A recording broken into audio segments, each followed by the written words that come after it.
말씀합니다. 이 앞전 말씀 제목이 생각나야 됩니다. 하나님의 영광이 떠나지 않게 하라. 이가봇 했어요. 오늘 말씀 뭐라고요? 에베네셀이라고요. 에베네셀. 그렇게 에베네셀 뜻은 뭐예요? 하나님이 여기까지 우리를 도우셨다라는 뜻을 가지고 있는데 오늘 그 말씀을 같이 나누기를 원합니다. 사람이 살아가는 데 있어서요, 몇 가지 영양소라고 할 수 있는 것들이 있습니다. 어떤 사람은 3대 영양소, 4대 영양소, 5대 영양소 이렇게 얘기하기도 하고요. 또 더 길게 얘기하기도 합니다. 그러나 반드시 필요한 건 뭐냐면요, 음식을 잘 드십시오. 음식을. 성경에 보니까 과식, 탐식은 그렇게 좋은 건 아니에요. 그러나 적당한 음식을 꼭 드시는 게 좋습니다. 그 다음에 두 번째로 해야 될 게 뭐냐면요, 꼭 음식을 드셨으면 운동을 하시라고요. 운동을, 적당한 운동을 하라고요. 지나친 운동은 독이답니다. 몸을 상해갈 가능성이 있어요. 그러니까 자기 컨디션만큼, 자기 체력만큼 운동해야 되는데 갑작스럽게 운동을 전혀 안 하던 사람이 1시간 해버리고 2시간 하면 그 다음날 낑낑거리는 겁니다. 그러니까 적당한 운동이 필요해요. 몸에 맞는 운동이 필요하고요. 그 다음에 세 번째 있어야 될 게 있는데요, 반드시 충분한 휴식이 있어야 됩니다. 쉬지 않는 사람은요, 반드시 쓰러지게 되어져 있어요. 영적으로 볼 때는 번아웃 되게 되어져 있어요. 그러니까 반드시 뭐 예를 들자면 나름대로 식사를 했고 운동을 했으면요, 쉬어야 되는데 쉼 전에 있어야 될 게 뭐냐면요, 일을 하는 것이 좋습니다. 일을. 그러니까 우리가 아까 손에는 일, 머리에는 지혜, 가슴에는, 얼굴에는 이제 왔다 갔다 하면 안 돼요. 일 자체가 있어야 되고요. 그 다음에 꼭 필요한 게 있는데요, 수면을 꼭 취하시라고요. 수면을. 어제 저녁에도 제대로 못 주무신 분들은 오늘 눈에 아마 나름대로 전쟁을 좀 치러야 돼요. 졸지 않으려고 애를 쓰라고요. 또 한 가지 것을 보니까요, 스트레스라는 것이 있어요. 스트레스. 사람이 건강하기 위해서 음식도 필요하고 운동도 필요하고 휴식도 필요하고 일도 필요하고 수면도 필요하고 그 다음에 스트레스를 최대한 받지 않고 살아가는 겁니다. 이것이 인간들이 살아가는 데 있어서, 사람이 살아가는 데 있어서 필요한 영양소로 얘기하면요, 우리 믿음의 사람들에게 필요한 건 대체 무엇일까요? 라는 것을 제가 말씀드리려고 그런 겁니다. 네 가지로 먼저 말씀을 드립니다. 하나는 뭐냐면요, 임마누엘의 신앙이 꼭 우리 가운데 있어야 할 줄로 믿습니다. 그러면 물어야죠. 임마누엘의 뜻이 뭡니까? 라고 물어보면 대답할 수 있어야 됩니다. 하나님이 우리와 함께 하십니다. 라는 것이 임마누엘이에요. 그러니까 임마누엘 보니까요, 구약의 하나님이 나왔고 신약의 하나님이 나왔고 그리고 예수님께서 부활하시고 나서의 또 하나님의 모습이 나와요. 구약의 임마누엘 하나님은 누굴까요? 그분은 누구냐면요, 성막과 성전을 통해서 우리에게 가식적으로 보여준 하나의 형상입니다. 그것이 임마누엘이었어요. 구약에서는요. 신약의 임마누엘은 뭐냐면요, 육신을 입고 이 땅 가운데 오신 예수 그리스도가 바로 임마누엘 되신 하나님이셔요. 그러니까 마태복음 1장이라든가 요한복음 3장 16절에 나왔죠. 하나님의 세상을 이처럼 사랑하사 독생자. 그다음에 또 한 가지 임마누엘이 있어요. 예수님께서 이 땅 가운데 오셔서 사람들이 보는 앞에서 어떻게 했나요? 부활 다음에 뭐예요? 승천하셨잖아요. 승천하시고 우리 가운데 주신 것이 있어요. 그건 뭘까요? 보혜사 성령을 우리 가운데 주시면서 그 보혜사 성령은 뭐 하냐면요, 우리 자신들을 때로 상담하기도 하고 때로 우리를 격려하기도 하고 때로 우리를 위로하시기도 하십니다. 그리고 여기까지를 여러분 기억해야 돼요.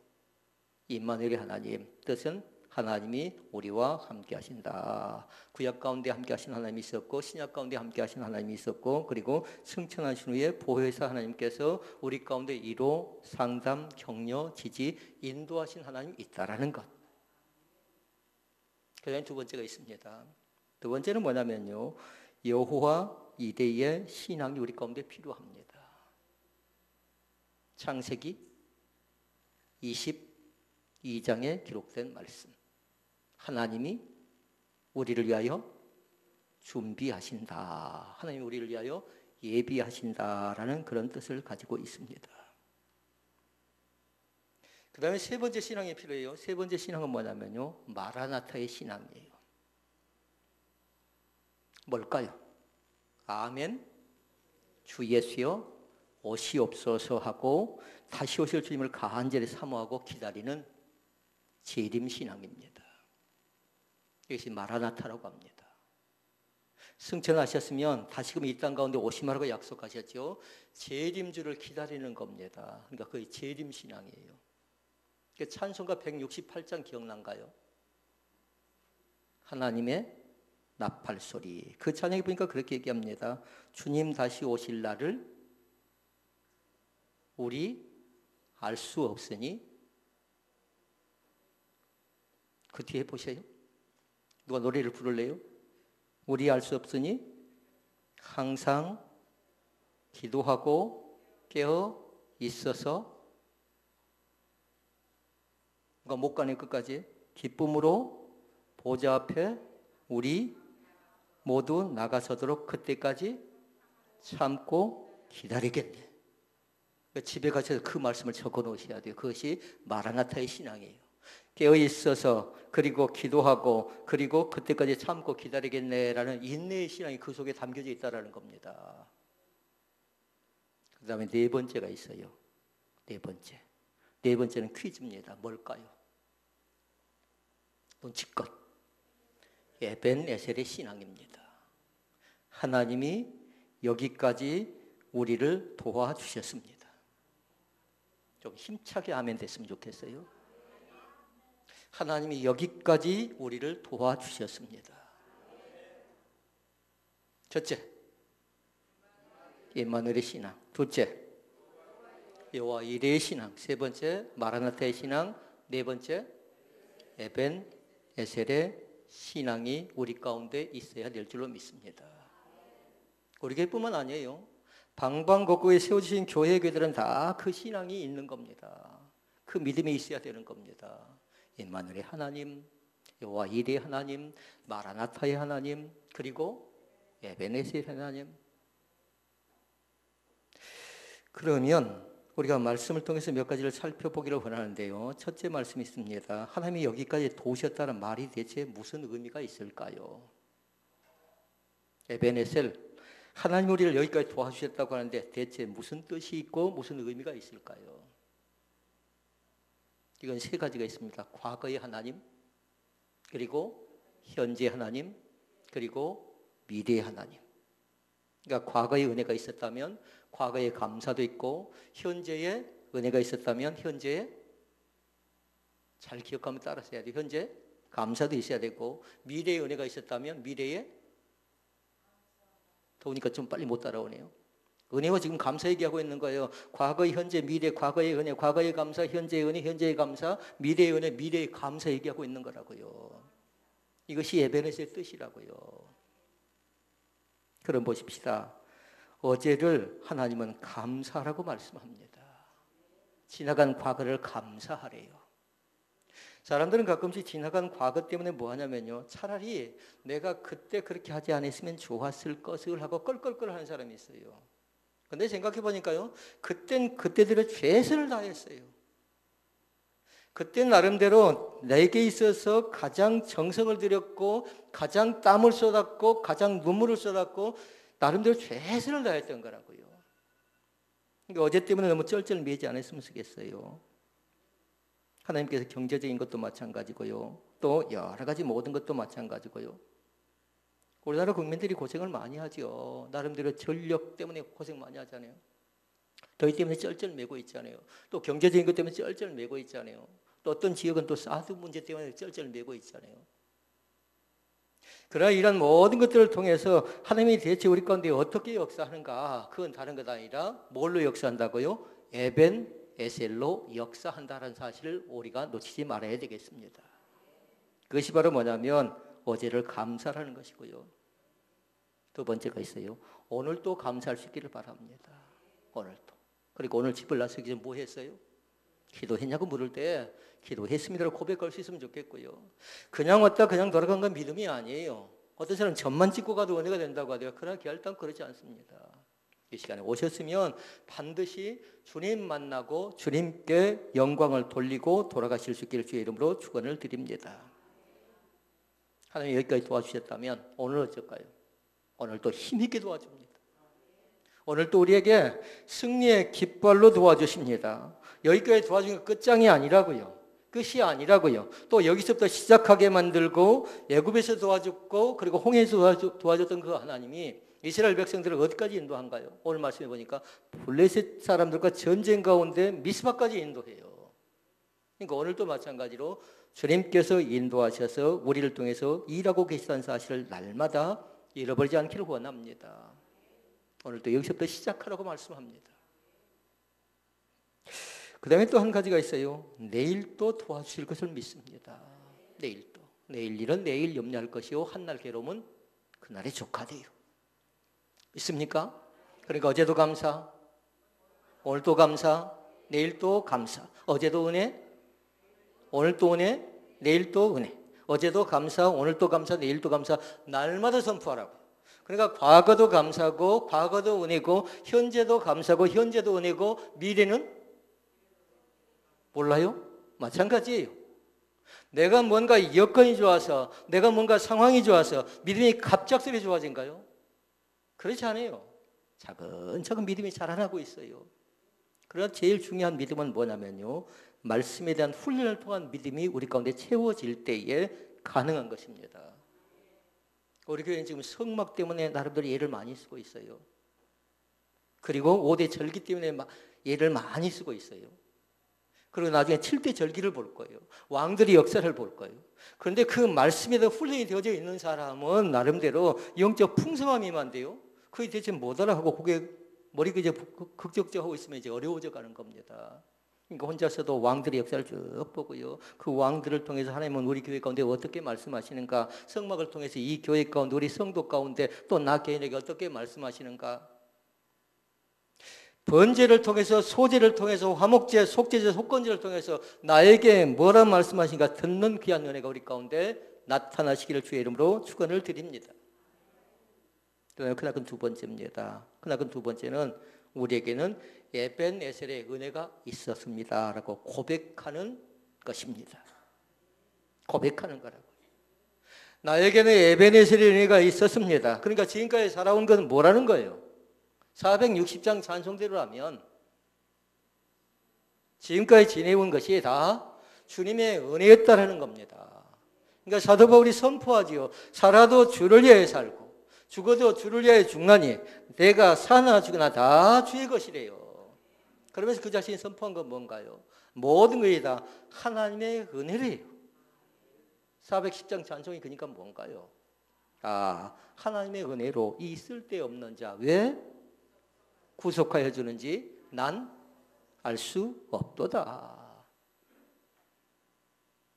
뭔가 은혜를 받기에, 뭔가 복을 받기에, 뭔가 나름대로의 잘 되어질 가능성이 없는 나에게 주님께서 어떻게 찾아와요? 임마누엘을 찾아오고 여호와 이레로 찾아오고 마라나토로 찾아오고 이 시간에 마찬가지로 에벤에셀로 찾아온다는 사실을 결단코 잃어버리면 안 되겠습니다. 그리고 우리가 기억할 것이 있어요. 나에게 에벤에셀 은혜가 있다고 할 때 그 에벤에셀이 그냥 저절로 주어지냐라는 거예요. 결단코 그렇지 않습니다. 반드시 뭐냐면요, 시험을 당하게 되어져 있어요. 만약에 우리 가정이 시험을 당하고 내 남편이 시험을 당하고 내 아내가 시험을 당하고 우리 기관이 시험을 당하고 우리 목장이 시험을 당하고 있다면요, 그 과정이라고 생각하면 돼요.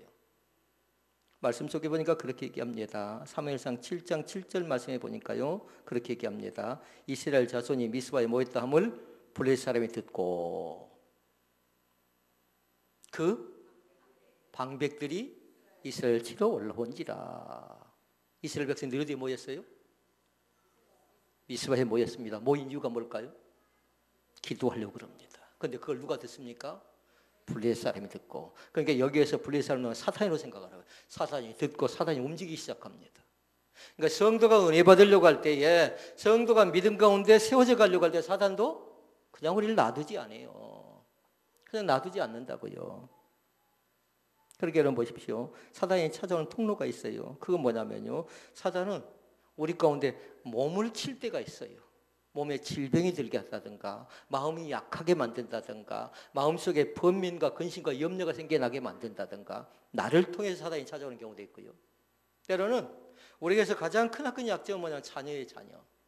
자녀를 통해서 사단이 역사할 때도 있습니다. 어린아이들 같은 아이를 건듭니다. 힘들게 합니다. 잠을 못 자게 합니다. 자꾸 이렇게 저렇게 넘어지고 깨어져서 상처를 입히고요. 또 우리의 몸 자체를 불편하게 만들고 우연스럽게 사건이 생기고 사고가 생기면서 우리로 하여금 혼란스럽게 만들어버려요. 그런데 그건 뭐라고요? 사단의 시험이라는 것을 결단코 잊지 않기를 원합니다. 속으면 안 돼요. 지금 예배에서 하나님 내가 고백했으니까 내가 잘 되겠지라는 것 아니라 사단도 지금 같이 움직이고 있다는 거예요. 그러면 묻습니다. 이럴 땐 어떻게 해야 할까요? 이럴 땐 어떻게 해야 될까요?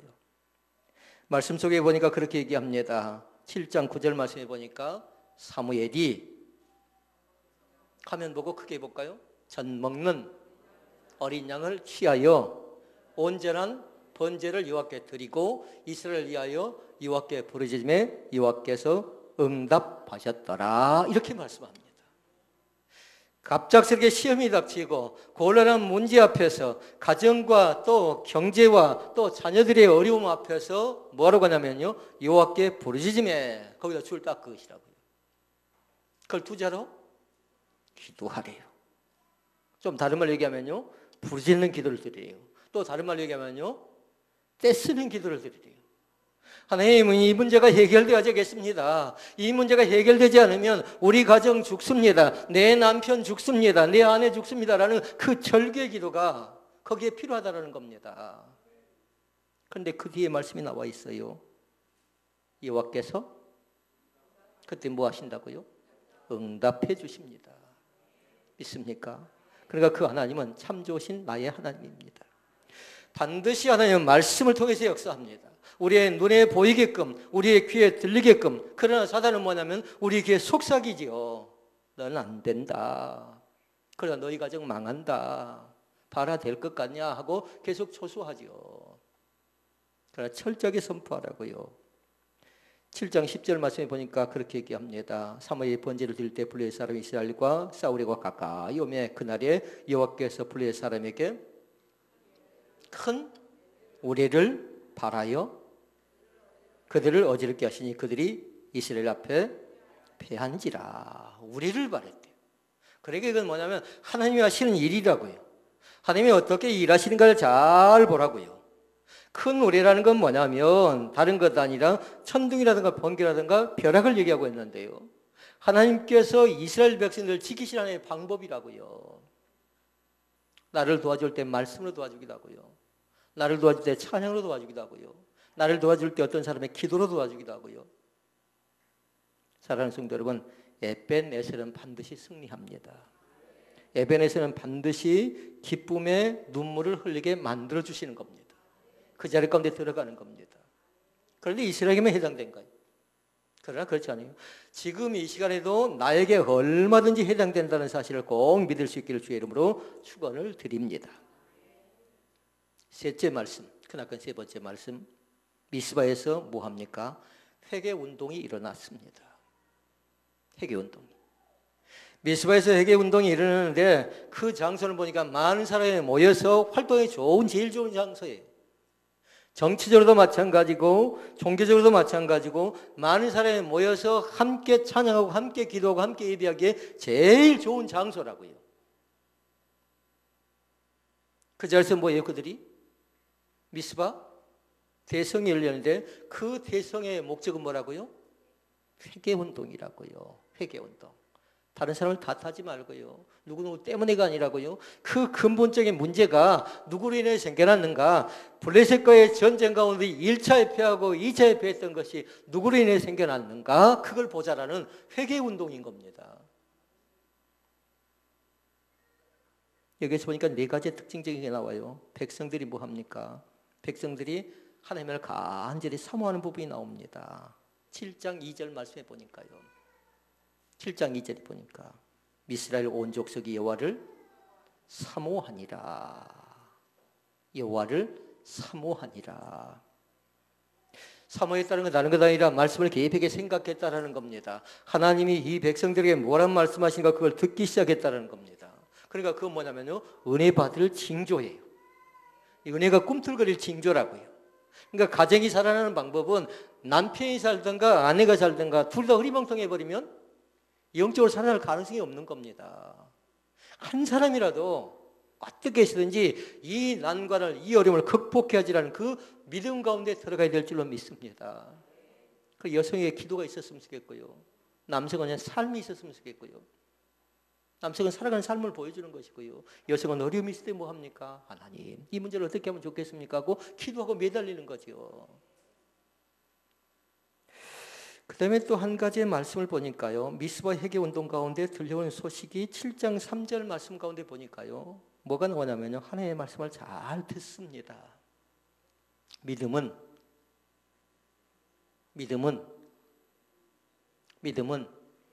들음에서 나며 들음은 그리스도의 말씀으로 말미암는데요.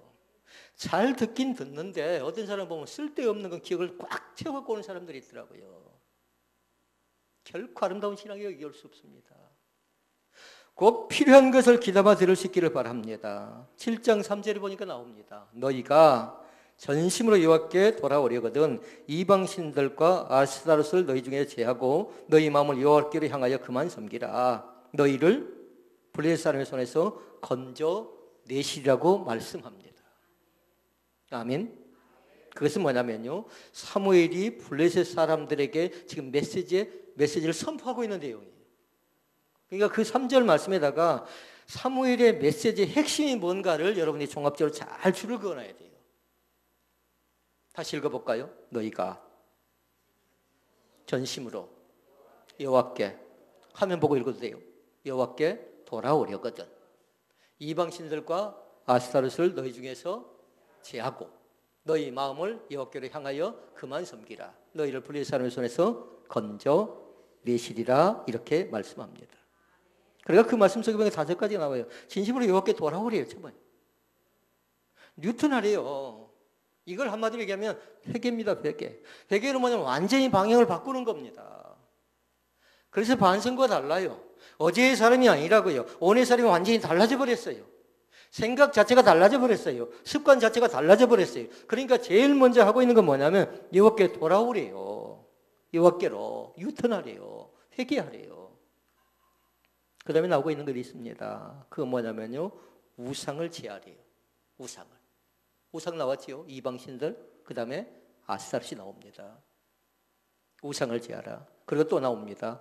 마음을 여호와께로 향하래요. 세상의 잡다한 것에 나를 어렵게 만들고 나를 힘겹게 만들고 세상의 다른 어떤 것에 마음을 쏟지 말고 하나님께 마음을 기울이래요. 그 다음에 또 나옵니다. 누구만 섬기라? 하나님만 섬기랍니다. 하나님만 간절히 섬기랍니다. 이게 섬김이 뭘까요? 섬김이 뭐냐면요, 예배입니다. 예배. 섬김이 바로 예배라고요. 예배의 소중함을 놓쳐버리면 안 돼요. 아무리 어려워도 아무리 힘겨워도. 그래서 성막이 중요하고 성전이 중요하고 그래서 교회가 중요한 겁니다. 그 다음에 또 한 가지 나온 게 있습니다. 하나님이 구원하시리라. 이렇게 말씀합니다. 주님만 붙잡으시라고요. 주님만 간절히 의지하시라고요. 그렇게 사도행전 16장 31절에 얘기합니다. 주 예수를 믿으라. 그리하면 너와 내 집이 구원을 얻으리라. 사도행전 4장 12절 뭐라고 합니까? 다른 이로서는 구원 얻을 수 없나니 천하 인간의 구원 얻을 만한 다른 이름을 우리에게 주신 일이 없다라고 분명하게 말씀합니다. 그 다음에 크나큰 세 번째, 미스바 회개운동 가운데 세 번째입니다. 백성들이 하나님을 사모하고 그리고 하나님의 말씀을 들었고, 세 번째는 뭐냐면요, 진심으로 회개합니다. 철저하게 회개해요. 기도의 특징 가운데 제일 중요한 건 뭐냐면, 기도는 먼저 뭐 하냐면요, 나 자신의 죄를 고백하는 것이 특징이라고 얘기할 수 있어요. 그렇지 않으면 기도는 막힌답니다. 기도는 그 다음 단계를 들어갈 수가 없습니다. 그러니까 기도의 특징 가운데 제일 먼저 첫 번째가 뭐라고요? 회개하는 거라고요. 내가 잘못되었습니다. 그런데 다른 사람을 탓하죠. 그러면 그 기도 자체는 뭐냐면요, 맴돌기만 하지 주변만 있지 실제로 깊이 있게 들어가지를 못한다고요. 그러니까 기도 가운데 제일 좋은 기도는 뭐냐면요, 관상의 기도와 성찰의 기도를 먼저 드리는 겁니다. 하나님, 내가 무엇을 잘못했습니까? 하나님 앞에 바르게 살지 못한 건 무엇입니까? 그런 믿음이 부족한 사람은 뭐 하든가요? 늘 탓하지요. 저 사람 때문에, 저 교회 때문에, 저 목회자 때문에, 저 집사님 때문에, 저 권사님 때문에 내가 못하겠다라는 겁니다. 다 이건 뭘까요? 변명, 핑계, 구실입니다. 이건 다 누가 주는 겁니까? 사단이 주는 겁니다. 그러나 진정으로 기도한 사람은 뭐예요? 내가 이렇게 바르게 살지 못하니까, 내가 이제 좀 믿어보려고 하니까 사단이 또 나를 통해서 역사하는구나. 그 다음에 네 번째가 있습니다. 네 번째는 뭐냐면요, 하나님께 진심으로 기도합니다. 진심으로 기도합니다. 이 기도에 보니까 두 가지가 있어요. 지도자의 기도가 있고요, 그리고 백성들의 기도가 있어요. 지도자는 뭐 하냐면 그렇게 얘기합니다. 기도에 씌는 죄를 범치 않겠다고 선포합니다. 그리고 백성들에게 얘기합니다. 사무엘이 말합니다.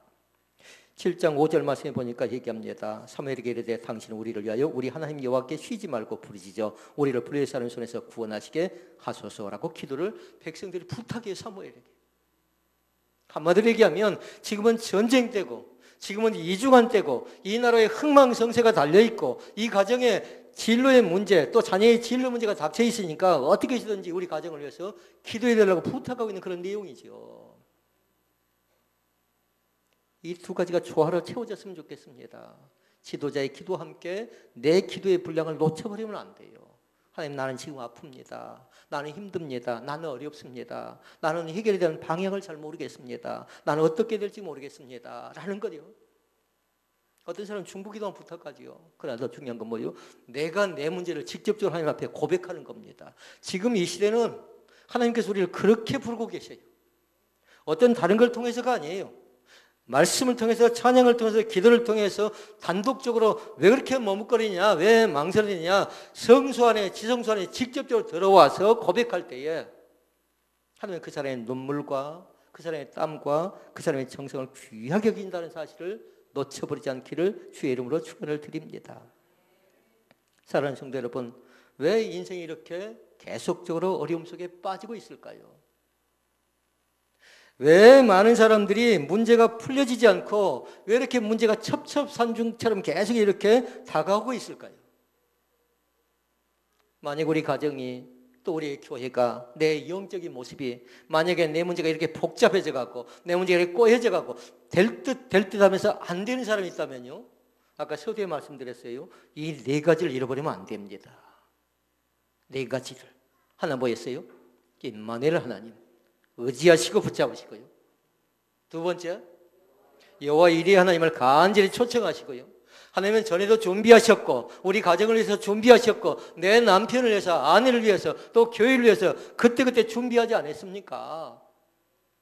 우리는 준비를 그렇게 배웠어요. 어제도 준비하셨고, 오늘도 준비하셨고, 내일도 준비하실 것이고, 어제도 은혜였고, 오늘도 은혜였고, 내일도 은혜였고, 어제도 감사고, 오늘도 감사고, 내일도 감사인 줄 믿습니다. 초청하는 겁니다. 마라나타의 신앙으로 아멘. 하나님 어서 오셔서 내 삶 깊숙이 오셔서 내 몸을, 내 마음을, 내 생각을 만져달라고요. 그러니까 주님이 만져줘야죠. 그래야 열려지는 겁니다. 우리는 그래서 그 전에 배웠어요. 뭐라고 했어요? 열리는 걸? 자꾸 선포하라고 했어요. 문을 열고 나갈 때마다 해바다 하고요. 사업장의 문을 열 때도 마찬가지예요. 에바다의 기적이 있기를 원합니다. 전혀 생각하지 못한 사람이, 나로서는 전혀 가능성이 없어요. 다 어렵다고 하고 힘겹다고 할 때에 에바다의 기적이 열리게 되면요, 열리는 축복이 열리게 되면 불가능했던 것이, 안 될 뻔했던 것이, 좌절할 뻔했던 것이 새롭게 열려지는 기적이 나타날 줄로 믿습니다. 마지막 네 번째입니다. 그러면 에베네셀 하나님, 그 하나님을 의지했더니 하나님은 대체 나에게 어떤 결과를 주실까요? 라는 겁니다. 어떤 은혜를 주실까요? 내가 에베네셀 하나님을 붙잡고 그 하나님을 의지했더니 하나님은 나에게 어떤 결과와 어떤 희망과 복을 허락하시는가? 세 가지로 나타나는 걸 볼 수 있습니다. 13절과 14절에 나타납니다. 13절 블레셋 사람이 굴복하여 다시는 이스라엘 경내에 들어오지 못하게 했다. 굴복했대요. 굴복이라는 단어에 동그라미를 딱 켜놓으시라고요. 내가 사탄에게 점령당한 것 아니라 사탄이 내 앞에서 꼬꾸라지는 모습이 우리 가운데 보여진다는 겁니다. 그 다음에 또 한 가지 나옵니다. 14절 이스라엘 그 사방 지경을 블레셋 사람의 손에서 도로 찾았고, 도로 찾았대요. 잃은 땅을 찾았대요. 없어진 것이 아니라, 완전히 사라져버린 것이 아니라 그걸 다시 찾는 기쁨이 우리 가운데 있는 줄로 믿습니다. 그다음에 또 한 가지가 있어요. 그건 뭐냐면요, 14절 말씀에 보니까 이스라엘과 모리 사람 사이에 샬롬이 있었더라. 샬롬이 있었더라. 믿습니까? 굴복당한다는 건 내가 누구에게 점령당하는 것 아니라 사단이 꼬꾸라지는 모습. 그리고 또다시 잃었던 것 있다면, 건강을 잃었다면, 재정적인 것을 잃었다면, 인격을 잃었다면, 내 신앙을 잃었다면 다시금 찾는 기쁨이 우리 가운데 있게 된다는 겁니다. 또 한 가지 뭐라고요? 샬롬 하는 겁니다. 샬롬 하는 거라고. 우리는 그 샬롬을 뭐라고 하던가요? 제사 가운데 화목제라고 했어요. 화목제. 화목제. 하나님의 특별한 복이 하나님의 몸된 교회 가운데 생겨날 수 있기를 원합니다. 잃었던 것을 다시금 회복하고요, 다시금 유턴하자고요, 새롭게 생각을 바꾸고 마음을 바꾸고요, 우리의 신앙이 주님께로 유턴되어져 갈 때에 주님께서 맞아지 않고요, 다시금 새롭게 맞아주면서 사랑하는 내 아들아, 사랑하는 내 딸아, 그러면 주님께서 다시금 우리 자신을 맞아주는 그 축복을 우리 사랑하는 성도들이 꼭 체험하는 귀한 은혜가 있기를 주의 이름으로 축원을 드립니다. 기도하시겠습니다. 아버지